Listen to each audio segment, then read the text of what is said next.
Assalamualaikum warahmatullahi wabarakatuh. Ketemu lagi dengan saya Keling Lele. Di video kali ini seperti biasa saya akan menjawab beberapa pertanyaan daripada sahabat kita.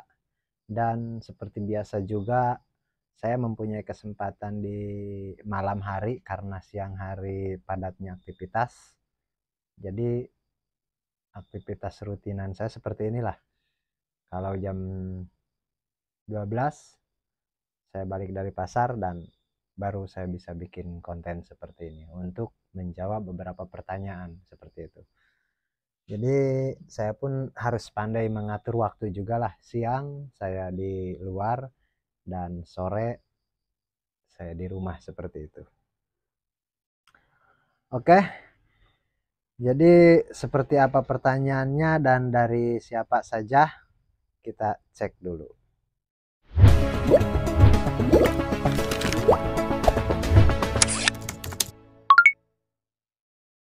Oke sahabat, ini ada pertanyaan daripada sahabat kita yaitu Kang Maulana. Ini Kang Maulana paling banyak juga pertanyaannya nih. Oke, tapi kita mau boleh susun dulu. Oke. Bang, sistem kocor sirkulasi itu bagus gak? Sistem kocor sirkulasi itu bagus gak? Oke. Terkait soal bagus dan gak bagus, sebenarnya begini mas. Jadi yang penting kita memahami satu kinerja sebuah sistem kocor ataupun sistem sirkulasi. Karena kalau sistem kocor kita mengambil air dari sumber dan dimasukkanlah ke bak dengan terus-menerus ataupun dalam masa per hari berapa persen seperti itu. Itu kalau untuk sistem kocor. Tapi kalau untuk sistem sirkulasi itu hanya berlaku untuk di daerah-daerah yang susah air. Contoh di daerah air payau yang asin, bukan hanya payau bahkan asin, yang kalau dari air sumber tentunya pasti mati seperti itu. Yang kadar garamnya sampai salinitasnya 40, 20 seperti itu. Jadi begini, kita menggunakan air yang ada jadi disirkulasi. Hanya melakukan treatment, yaitu dengan menahan sedimentasi yang ada di air itu sendiri. Dan tentunya ada satu sistem filtrasi, yaitu menggunakan mekanis. Jadi begini, kalau ras kita ada beberapa filter, dari mekanis, dari biologis, dari filter buffer pH dan lain sebagainya. Dan di sistem sirkulasi kita hanya menahan sedimentasi saja dan kita tidak mengkulturkan bakteri aerob. Apakah bisa? Untuk lele bisa, tapi untuk yang lain tidak boleh. Untuk nila, untuk ikan mas itu tidak boleh, untuk koi itu tidak boleh. Jadi kita semi ras lah. Cuman ras itu nanti setelah ditahan sedimentasinya kita pulihkan pH-nya dan kita netralkan amonianya seperti itu. Tapi kalau untuk sistem sirkulasi minimal airnya itu yang sudah jadi.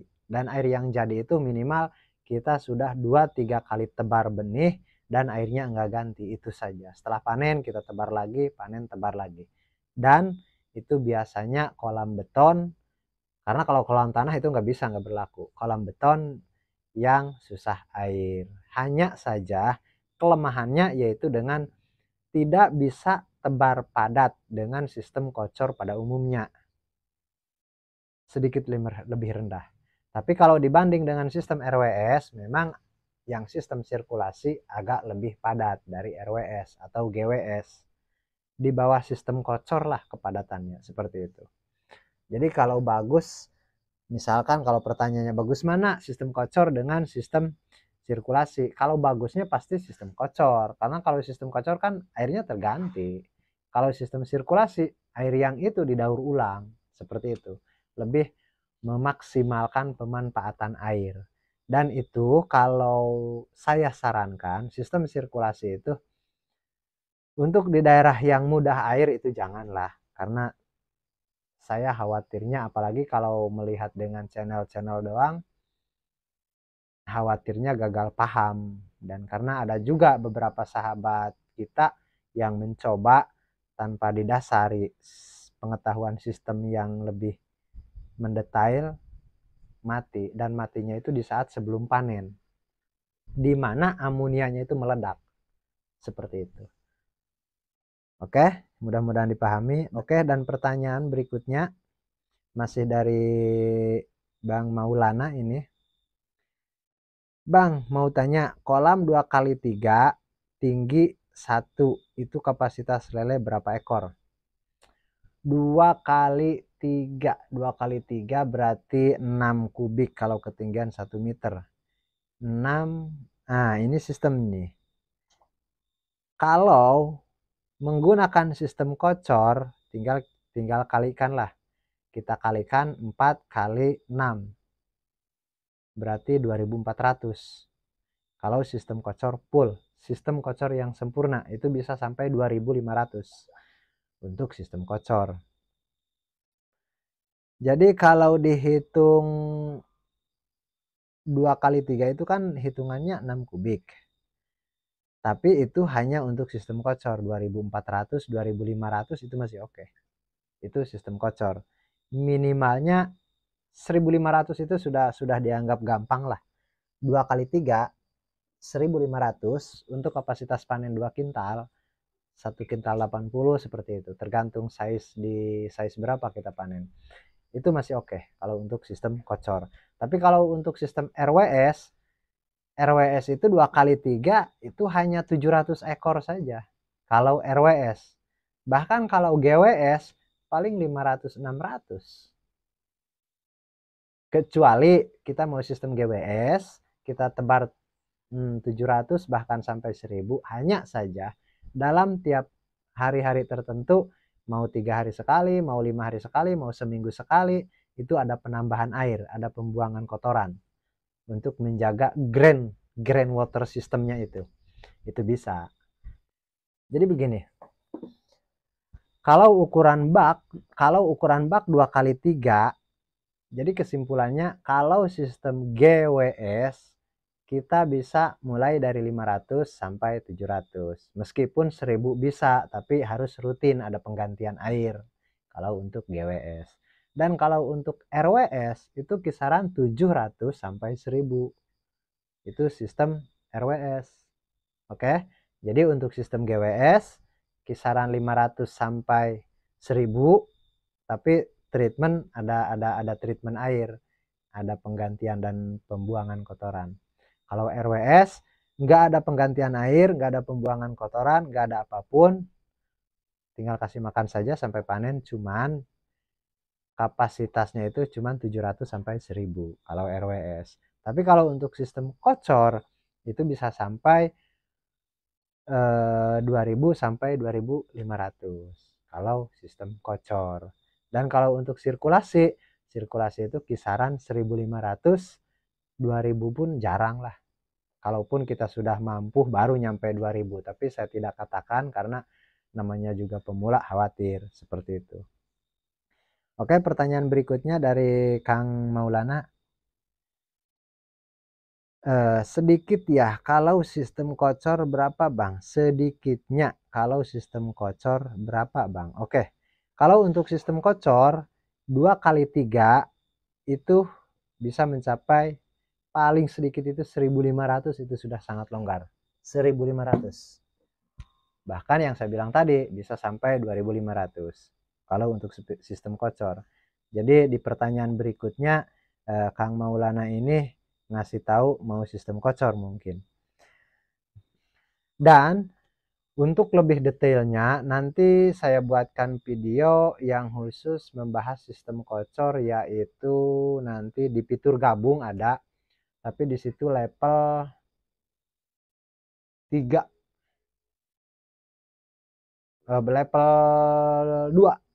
level 2 nanti ada di fitur gabung, itu adanya di level 2. level pertama nanti groundwater system, level kedua yaitu sistem kocor, level ketiga baru RWS seperti itu.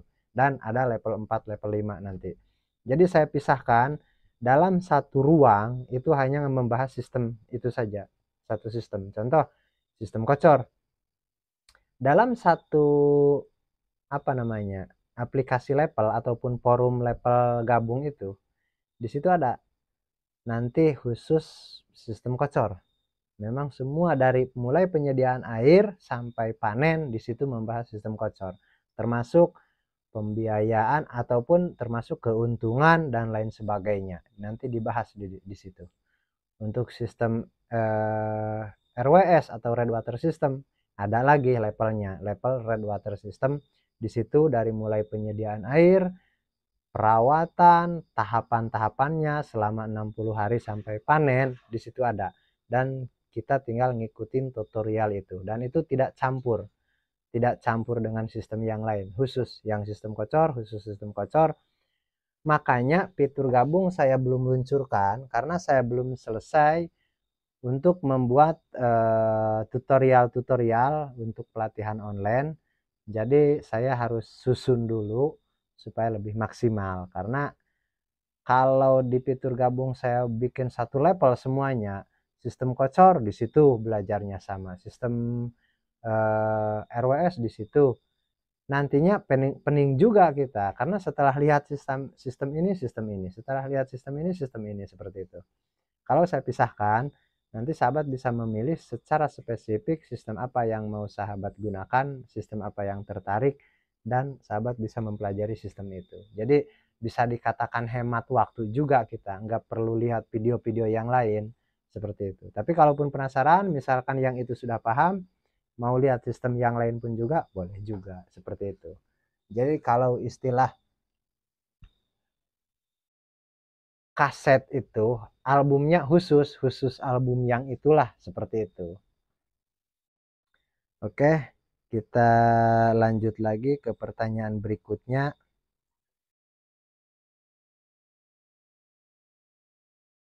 yaitu dari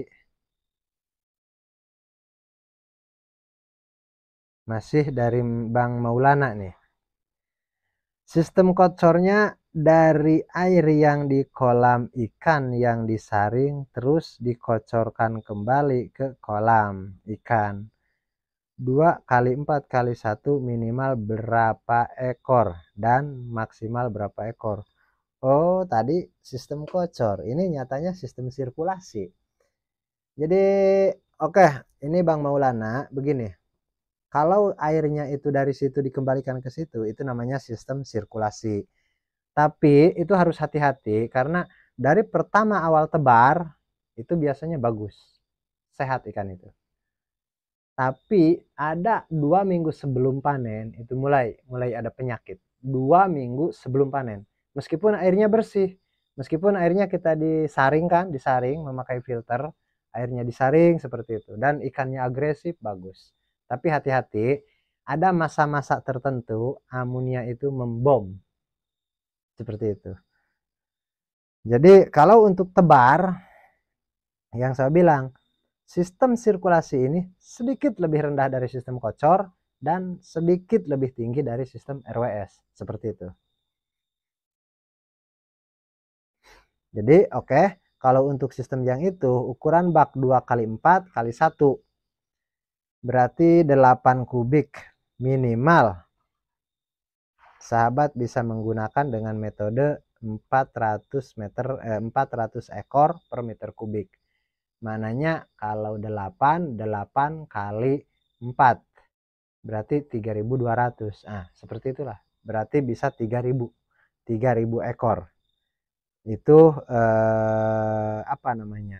maksimal, tapi 3.200 lah, 3.500 mungkin maksimal, seperti itu. Itu maksimalnya 3.500. Itu maksimal tapi ini bukan minimal. Kalau minimal ya minimalnya 1.000 mungkin, karena minimal itu nggak ada batasan, asal jangan 1 ekor aja kan, seperti itu. Jadi begini, 1.000 itu terlalu sedikit, ya kemungkinan 2000 lah separohnya. Dari 2000 mau berapa merasa nyamannya kita, tapi bisa dimulai 2000 dulu. 2000 kalau setelah bagus 2000 nggak ada masalah, kita tambahkan jadi 2500 sampai 3500 seperti itu. Jadi tahapannya bisa mulai dari 2000 dulu. Tapi kalau maksimal yang saya bilang kurang lebih 3500 lah maksimal. Oke, untuk Mas Maulana mudah-mudahan bisa dipahami, dan ini masih ada juga nih dari Mas Maulana nih. Satu lagi pertanyaannya mungkin nih. Ikan yang menggantung karena kekenyangan berarti nggak masalah ya Bang? Iya, oke. Ikan yang menggantung karena kekenyangan berarti nggak masalah. Ya, nggak masalah. Apalagi kalau malam pasti menggantung. Karena apa? Karena kekurangan oksigen biasanya. Apalagi kalau tebarnya padat. Apalagi kalau malam kan biasa makannya lebih banyak. Seperti itu. Jadi itu gak masalah. Tapi ini yang jadi masalahnya nih. Ikan yang menggantung karena kekenyangan dengan ikan yang menggantung karena penyakit itu bedanya sedikit. Sedikit sahabat. Karena kalau yang menggantung karena kekenyangan itu dia biasanya sehabis dikasih makan terus menggantung. Kalau misalkan malam nih menggantung. Itu kisaran 3-4 jam saja menggantungnya itu. Kisaran 3 jam, 4 jam itu menggantung setelah dikasih makan. Tapi kalau sudah lewat dari 5 jam, 5 jam nih patokannya. Sudah lewat dari 5 jam, itu akan biasa lagi. Aktif lagi. Seperti itu. Yang jadi masalah, sewaktu pemberian pakan atau sebelum pemberian pakan itu menggantung. Sebelum pemberian pakan menggantung. Dan dikala kita memberikan pakan, dia agresif, setelah makan dia menggantung lagi. Seperti itu. Itu ada sedikit masalah lah. Yang jadi masalahnya yang sebelum pemberian pakan yang menggantung. Itu masalah. Berarti itu ada masalah di air. Terus caranya gimana? Ya banyak. Ada yang tergantung sistem juga. Makanya saya pun bingung kalau membahas soal pengobatan ikan. Karena kalau red water system itu nggak ada pengobatan sama sekali. Nggak ada pengobatan sama sekali. Nggak disentuh lah. Nggak menggunakan apa-apa. Kalau red water system hanya melakukan metode-metode tertentu, dan itu pun kalau bahasa saya nggak disentuh lah. Nggak disentuh. Tapi kalau untuk GWS itu ada perawatannya. Kalau untuk sistem kocor ada perawatannya. Kalau untuk sistem bioblok malah itu malah parah itu kalau sudah menggantung. Karena bioblok itu tak boleh menggantung sama sekali, tak boleh. Mau sebelum makan, sesudah makan itu tak boleh menggantung lah. Kalau bioblok itu harus dinyatakan ikan itu harus betul-betul agresif. Nggak boleh ada masalah. Jadi kalau cara penanganan tergantung sistem. Kalau sistem RWS itu nggak ada penanganan.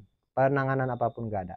Tapi kalau GWS, sistem kocor, dan sistem sirkulasi, sistem yang lain-lain lah, itu ada penanganannya. Dan berbeda-beda dalam setiap sistem. Seperti itu. Oke? Mudah-mudahan bisa dipahami untuk Mas Maulana. Terima kasih atas pertanyaannya.